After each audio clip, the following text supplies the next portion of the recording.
Poster भी लगवाया जाए। सबसे पहले तो क्या रीजन है इसके पीछे लगाने का?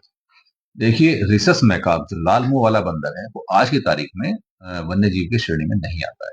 2022 में अमेंडमेंट हुआ है वाइल्ड लाइफ प्रोटेक्शन एक्ट 1972 के अंदर से इसको वन्य जीवों से बाहर कर दिया गया है। यानी कि ये आज की तारीख में एक डोमेस्टिक है या दूसरी तरह का एनिमल है, हमारा मतलब शेड्यूल्ड एनिमल नहीं है। वाइल्ड एनिमल तो है, शेड्यूल्ड नहीं है। यानी कि जो वन विभाग की जो लिस्ट होती है उसमें एनिमल्स होते हैं, उससे ये बाहर है। हम सिर्फ उसी पे एक्ट करते हैं जो एनिमल शेड्यूल्ड होते हैं।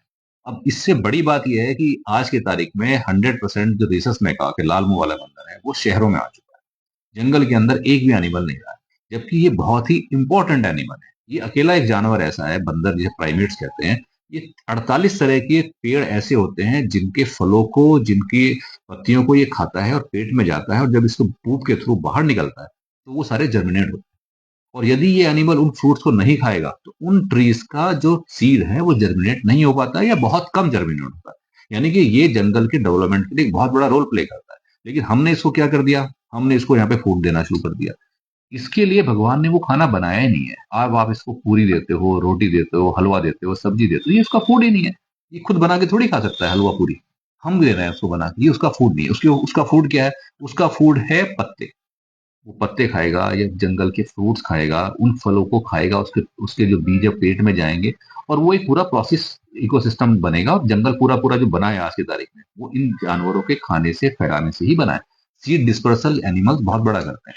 इस बंदर का आपने ये बिगाड़ दिया। दूसरा आपने क्या किया, बहुत बड़ा नुकसान, इसको खाना देने से क्या क्या नुकसान हो रहे हैं। जंगल के अंदर आप ये देखिए कि अप्रैल मई जून में पूरा जंगल सूख जाता है। वहां पे ग्रीन ग्रास नहीं होती है। लेकिन वहां बहुत सारे हर्बीवोर्स ऐसे हैं, हिरन ऐसे हैं, जो प्रेग्नेंट होते हैं उस टाइम में, और उनको हरा चारा चाहिए होता है। वो हरा चारा कैसे खाएंगे? इसके लिए भगवान ने सिस्टम ऐसा बनाया हुआ है, बंदर की जीन में ये चीज डाली हुई है कि वो एक ट्विक खाता है, एक ट्विक नीचे फेंकता है। आप सीवी गार्डन में भी जाके देखेगा, जहां बंदर वहां पे घूम रहे हैं ना, उससे नीचे बहुत सारे आपको पत्ते टूटे हुए मिलेंगे। क्योंकि उसकी उसके दिमाग में डाला हुआ है भगवान ने कि एक ट्विक खाएगा, एक नीचे फेंकेगा, एक ट्विक खाएगा ही। वो नीचे फेंकने वाला काम किसके लिए कर रहा था? वो हर्बीवोर्स के लिए। जो प्रेग्नेंट हर्बीवोर है, जिसको हरा चारा चाहिए और वो पेड़ पे नहीं चढ़ सकता है, नीचे का घास सारा सूख गया है, उसके लिए बंदर, उसका एक सिम्बायोसिस था, उसको ये देता था। लेकिन हमने इस फूड चेन को ब्रेक कर दिया। हम उसको खाना दे रहे हैं, और ये पिछली 10 20 40 जनरेशन से हम इसको खाना दिए जा रहे हैं। उसका बच्चा बराबर में बैठा हुआ है, वो देखता है, वो क्या सीख रहा है माँ बाप से? somebody will come, कोई आएगा आदमी हमें खाना देगा, हम खाएंगे। यानी कि हम भिखारी बन गए। अब वो अपना खाना खुद नहीं ढूंढ रहा है। जंगल में जाता है तो माँ बाप अपने बच्चों को सिखाते हैं ये पत्ता खाना है, ये पत्ता नहीं खाना है। क्योंकि जंगल के अंदर हर वनस्पति खाई नहीं जाती है। वहां उनको बताना पड़ता है ये फायदेमंद है, ये फायदेमंद। अब ये बंदर तो इसको सिखा ही नहीं रहे अपने बच्चों को। आज इन बंदरों को यदि मैं ले जाके जंगल के बीचों बीच छोड़ भी दूं, दे कैन नॉट सर्वाइव। वो सर्वाइव नहीं कर सकते, ना तो वो अपने फूड ढूंढ सकते हैं। दूसरी बात, वो अपने आप को प्रोटेक्ट भी नहीं कर पाएंगे। लेपर्ड उनको मारने आएगा तो उनको आदत ही नहीं है। और पूरा मेटाबॉलिज्म जो इनका है, एक पेड़ से दूसरे पेड़ पे कूदना, भागना, दौड़ना, वो सब बंद हो गया है। बैठे रहते हैं, कोई आएगा उससे खाना लेंगे, उसको खा लेंगे। और यदि आप नहीं दोगे तो वो छीन लेगा, क्योंकि उसको पता है कि ह्यूमन बीइंग सबसे कमजोर जानवर है, उससे कोई भी सामान छीना जा सकता है। इतना होशियार वो है। तो हमें इस सिस्टम को ब्रेक करना चाहिए। हम इससे फायदा नहीं कर रहे हैं उसका, हम उसको नुकसान कर रहे हैं। हम पूरे पूरे उसको एक भिखारी बना रहे हैं, और हमने पूरी जनरेशन बिगाड़ दी।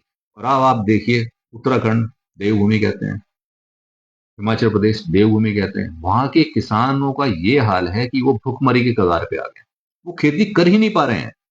कुछ भी उगाते हैं, सब्जी उगाते हैं, फ्रूट्स उगाते हैं, कुछ भी उगाते हैं, बंदर आके सारा बर्बाद कर देते हैं। इतना बुरा हाल हो गया है कि वहां की गवर्नमेंट ने स्कीम चलाई है कि बंदर मारो, पैसा लो, इनाम लो। 500 रुपये इनाम देते हैं बंदर मारने के। वो बात अलग है कि कोई मारता नहीं है वहां पे भी, लेकिन ये स्कीम चलानी पड़ी है उनको। और आज राजस्थान के अंदर यदि हमने ये नहीं रोका, इसको, इस चीज से हम नहीं अवेयर हुए, तो आने वाले टाइम में ये हो सकता है कि हमारे किसानों को भी यही यही समस्या फेस करनी पड़े, इसी तरह की परेशानियां फेस करनी पड़े। शहरों में तो आप देख ही रहे हैं, रेगुलर हमारे पास रोज सूचना आती है, मेरे घर में बंदर आ गया, मेरा सामान छीन लिया, मेरा ये हो गया। हम इसको बिल्कुल बंद करें। ये पर्यावरण के लिए बहुत बहुत बहुत गलत है।